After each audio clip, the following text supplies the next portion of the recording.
Hello നമസ്കാരം. ദേവദൂതൻ എന്ന ചിത്രത്തിൻ്റെ മൂന്നാം ദിവസത്തെ കേരള ബോക്സ് ഓഫീസ് കളക്ഷൻ റിപ്പോർട്ടാണ് ഇന്നൊരു വീഡിയോ ഭാഗത്ത്.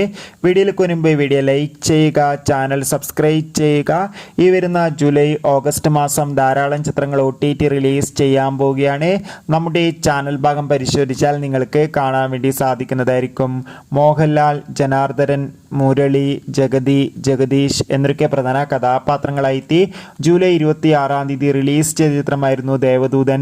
ചിത്രത്തിന് മികച്ച പോസിറ്റീവ് റെസ്പോൺസ് തന്നെയാണ് ഈ ഒരു മൂന്നാം ദിവസവും വന്നുകൊണ്ടിരിക്കുന്നത്. അതുകൊണ്ട് തന്നെ എല്ലാ സിനിമാ പ്രേമികളും ഒരേപോലെയാണ് ചിത്രത്തിൻ്റെ ഓരോ കളക്ഷൻ റിപ്പോർട്ടും അറിയാൻ വേണ്ടി കാത്തിരുന്നത്. അങ്ങനെ കാത്തിരിപ്പിനൊടുവിൽ ദേവദൂതൻ എന്ന ചിത്രത്തിൻ്റെ ഏറ്റവും പ്രധാനപ്പെട്ട കേരള കളക്ഷൻ അപ്ഡേഷൻ പുറത്തുവന്നിരിക്കുകയാണ്. ചിത്രത്തിന് മികച്ചൊരു ബുക്കിംഗ് തന്നെയാണ് മൂന്നാം ദിവസം നടന്നത്. അതുകൊണ്ട് തന്നെ ഇന്ന് മൂന്നാം ദിവസമായ ഞായറാഴ്ച ചിത്രത്തിന് 1 കോടിക്കടുത്ത് കളക്ഷൻ ലഭിക്കുമെന്നാണ് ട്രാക്കിംഗ് റിപ്പോർട്ടുകൾ സൂചിപ്പിക്കുന്നത്.